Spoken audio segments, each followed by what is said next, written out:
There is a particular kind of loneliness that comes not from being alone, but from being utterly powerless as everything you've built crumbles before your eyes. It's the moment when the life you knew, the relationships, the stability, the future you envisioned, dissolves into something unrecognizable. You stand there, motionless, unable to stop it. Not because you don't want to, but because there is nothing left to do. The devastation isn't just in the loss itself, but in the deafening silence afterward, when the dust settles and you realize, this is real, and I will never be the same again. The paralysis of grief.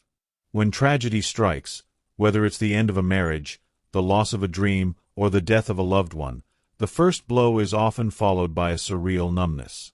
Your mind races, yet your body refuses to move.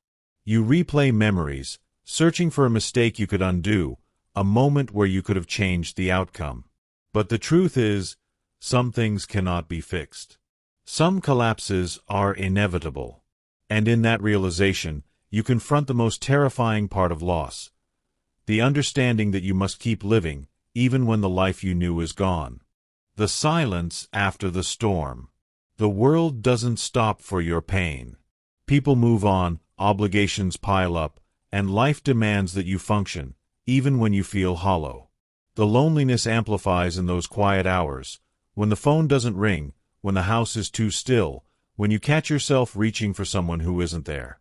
This is the silence Fitzgerald described, the space where grief settles into your bones, where you realize that healing doesn't mean going back to who you were. It means becoming someone new. Rebuilding without replacement. There's a cruel myth that time erases pain. It doesn't. What it does is teach you how to carry it. The scars remain, but so does your strength. You learn to build again, not to replace what was lost, but to create something different.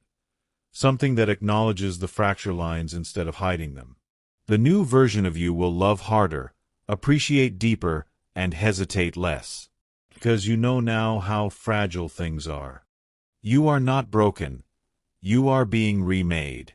If you're standing in the wreckage of your life right now, know this: the emptiness you feel is not permanent.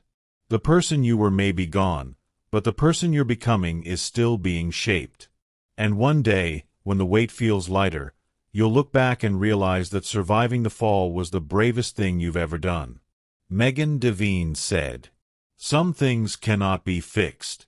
They can only be carried."